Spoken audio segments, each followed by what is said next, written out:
LifeStories Live. My parents, for lack of a better term, I'll just use I don't know if it's politically correct, but my dad was black, my mum was white. And although my parents were black and white, I never heard race in the house.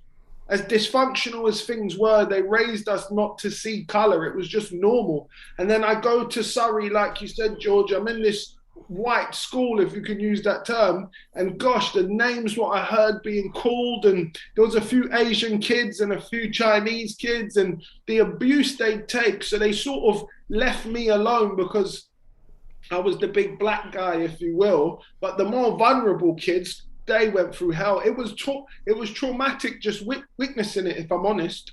And how did you deal with that while you were there? I just fought. So I fought in school, I fought out of school, and then when I get home, if my shirt was ripped or something, my dad would say, "What happened?" I say, "Someone called me a name." And my dad would then say, "Did you hit them?" So even though I didn't want to be this vicious chap all the time, I couldn't get away from it. Mm-hmm. Every area of my life was just violence. And did you feel remorse or when you did this? That's such a good question, George, because at the younger age, I knew I didn't want to fight, if that makes sense. But I didn't know what else to do because my dad's encouraging me, my brothers are encouraging me. And then in school, I remember once I told the teacher, this is the honest truth, I told the teacher, and he said, "Look how big you are. Why don't you just hit him? What are you moaning about?" Yeah. And that's the honest truth. So I felt so conflicted with my emotions because I didn't want to hurt people, but I just had to. So you turned 16 anyway. You said you started smoking cannabis. How were you introduced to cannabis? A chap in my class, he was buying weed off of my elder brother, one of my brothers, and he suggested I give it a try because I was smoking cigarettes at the time. So he said it's the same thing, and I smoked cannabis for a number of years, and that's how I got into it. My best mate at the time. And at the particular time as well, your father died when you were 16. How did you feel when that happened? Yeah, very conflicted because, like I briefly touched on earlier, my dad was he was such a barbarian that he made us feel safe, if you know what I mean. He really had, his presence was almost like animal-like. When you watch these programs of these gorillas and, the atmosphere they have. My father was a lot like that, but he never had an off switch. Right. I just wish he showed us some love. I can't even recall now. I'm nearly 40 and I just can't recall my dad showing me any love, really. Mm-hmm. But you'd also said actually at the time, they said home was not a safe place. Why did you think home was not a safe place? Because it wasn't. My dad would, once I was laughing, if I can quickly share this, once I was laughing at one of my brothers and my dad looked across and I couldn't stop laughing just because my brother made me laugh. And my dad swiped everything off the dinner table onto the floor and told me to pick it up. I was the only one he didn't regularly beat. He beat everybody else. I got a beating, don't get me wrong, but he regularly beat my mother and my siblings. And how did your other brothers feel about this? Did you ever discuss this with your brothers? Or was it just something you lived with? We were all dysfunctional. We've all been involved with the law one way or another. Some have been incarcerated, some haven't. They all took drugs. I never went on to take drugs. Shamefully, I only sold them. I smoked cannabis, but the other hard class A drugs I never took. I just sold them.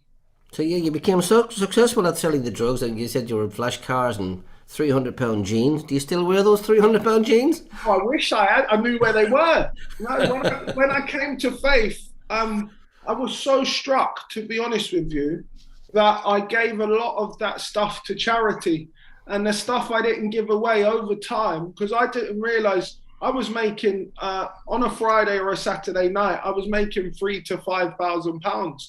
But when you're making £5,000 on a weekend, your lifestyle takes a lot of money. So when I came to faith, I worked in a cafe shop selling coffee for £6 an hour.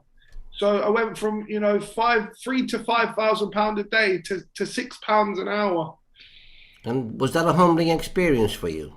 Good gosh, it was. I tell you what's amazing, George. I had, at the time, if I can quickly share this, when I got a job in the coffee shop, the area that I worked in, there wasn't any public parking. It's just it sounds bizarre, but it's just how the area was. It was on a high street and you wasn't allowed to park. So I had at the time a Range Rover, a sports Jeep on the drive, which was about 55,000, and I had a convertible Audi on the drive, which was about 45,000, and I couldn't use either of them. And this was when I was a Christian because I couldn't drive them to work. So I used to walk 3 miles in the morning and 3 miles in the evening to and from work. And I remember very early on when I said, gosh, imagine God showing me that these things, as expensive as they are, they're worthless because you can't even use them. Imagine that. And at what point did you get rid of the cars then? Very quickly because, like I said, the transition, I had to get things like a bus pass, and I had to learn how to use an Oyster. And I was just using my Oyster like I was just, it's so much money. I think you better explain to some people who are listening what an oyster is. Yeah, absolutely. So it's in London, in particular areas of London, we have what's like a plastic credit card, but you can top it up with cash in the shops. And then you can go on any public transport you want as long as you've got money on this travel credit card. But having sold the cars and whatnot, I was using this thing like it was just a free passport. I was jumping on and off everything because I didn't know how to use public transport. So that's just one example of, I can't remember how much it was costing just to travel around. I didn't know how to figure out the easiest routes. I was getting on and off buses and it was just so confusing. So you've lost the flashy clothes, the cars.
LifeStories Live. And you weren't earning a lot of money. Were there any repercussions? Did anybody come after you as well? Say, look, you used to be drugged, from the old life, seeking things from you. Was there anything like that?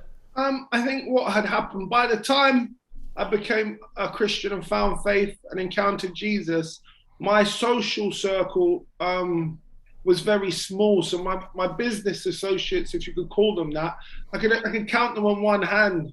So it wasn't a case where I was a threat, because I'd like to think if you respected me then, you'd still respect me now. I'm a Christian. I'm not a fool, and they knew that. So the only difference was they thought I was crazy. They didn't want to hurt me. They just thought I went mad. Yeah. So you went to this first Alpha course, and I mean, the lady shook your hand. Yeah. The second time she hugged you. Did that actually disarm you when this happened? Yeah. Oh, great, George. Yeah, absolutely. You can only imagine. Like I said, I can't even remember hugging anyone.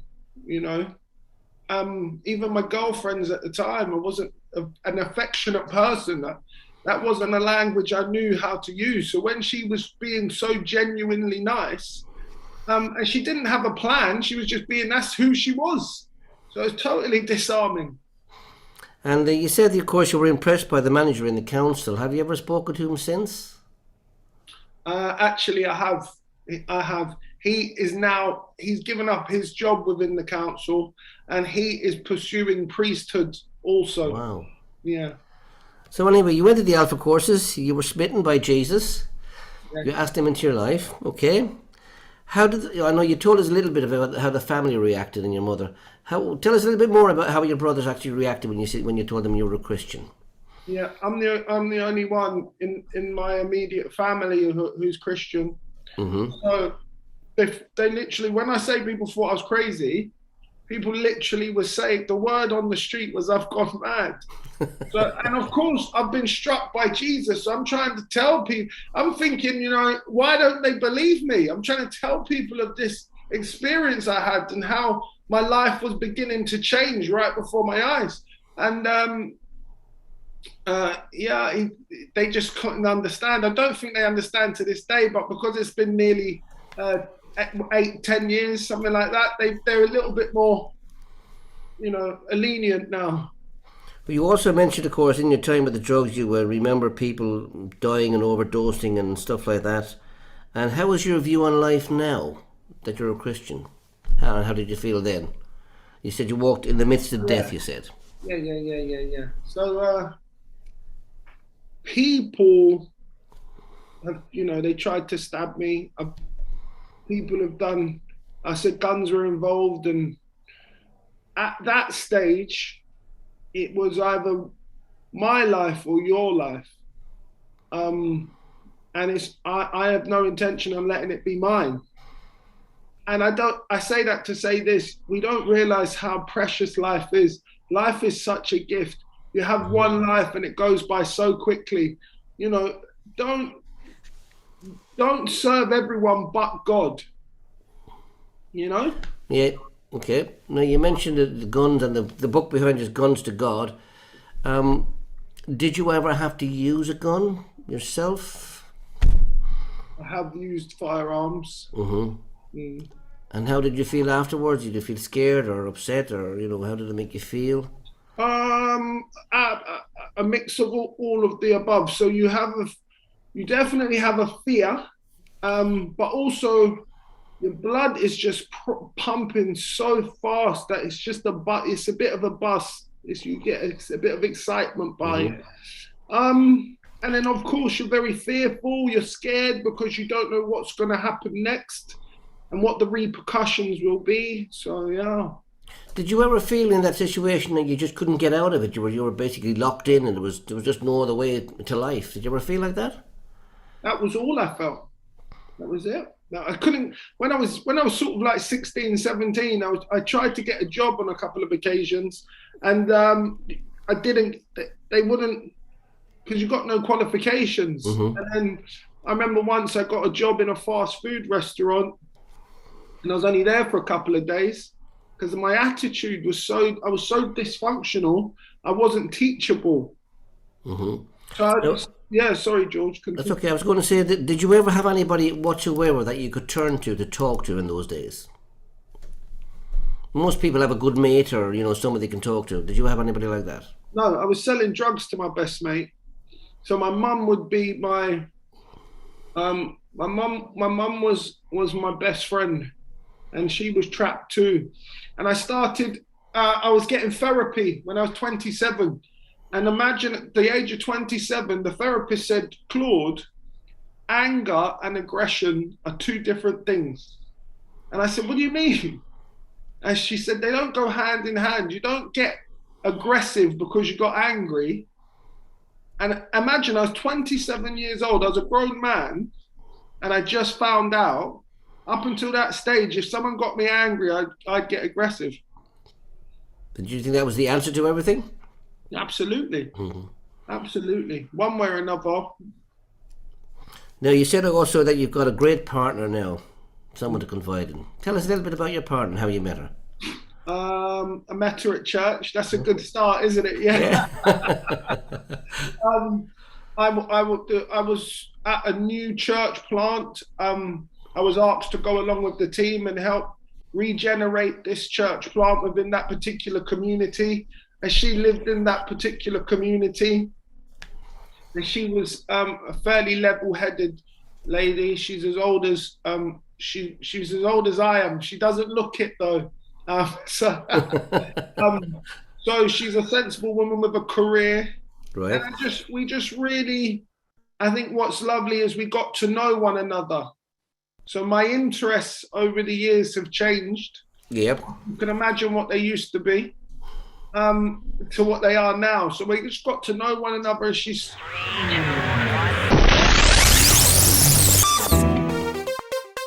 LifeStories Live. She's such a patient woman. She's taught me so much. She took me to places I never thought I'd get to see. And her family is so embracing. Gosh, I can't believe it. And at the moment now, are you still using your Oyster card, or have you bought yourself a car or something?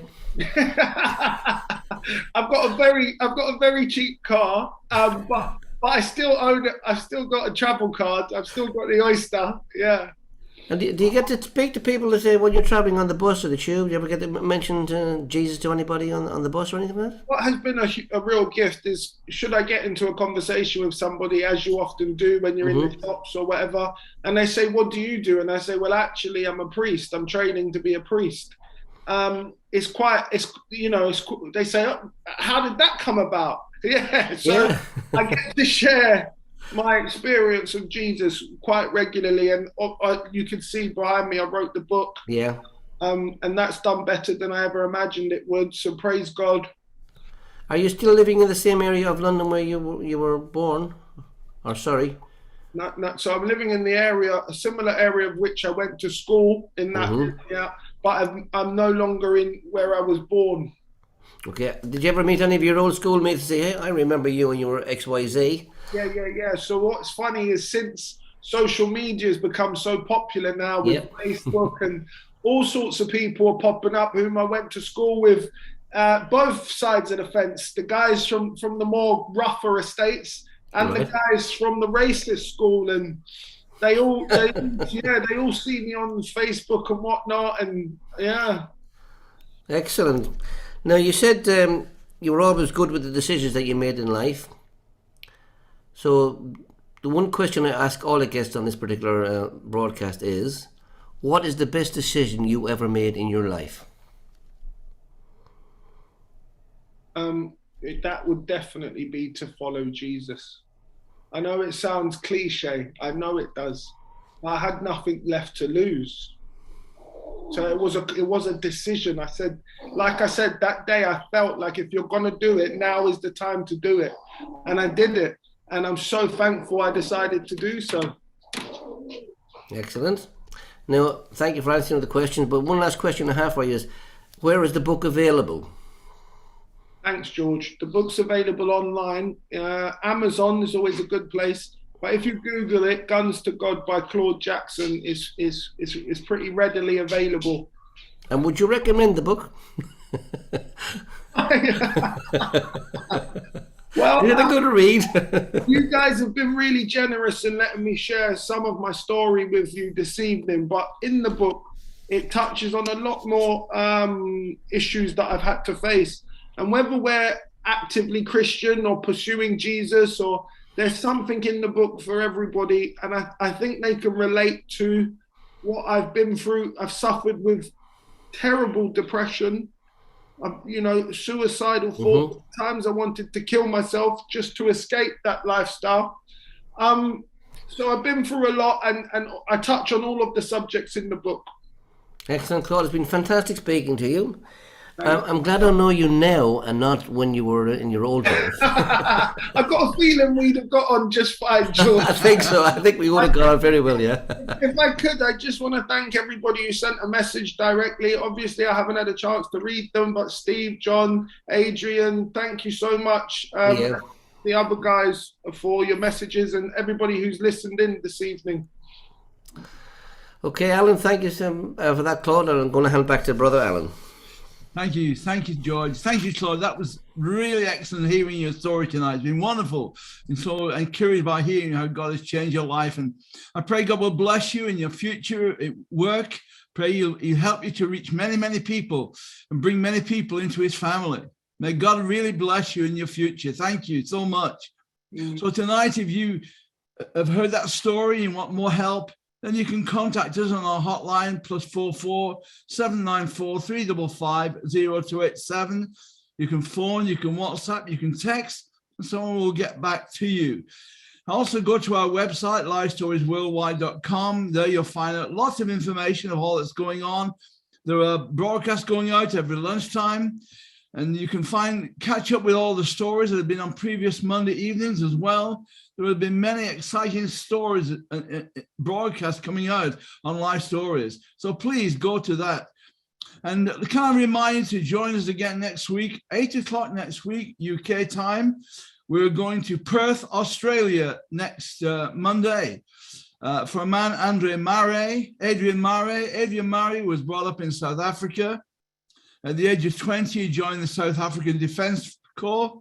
And then he moved to Canada after starting work in mechanical engineering, and then to Perth, Australia. In his lifetime, he had an experience that changed his life, but also he had challenges with anxiety, which he will be sharing with you next Monday at 8 o'clock. So thank you again for being with us tonight, all of the people. Thank you again, Claude, so much.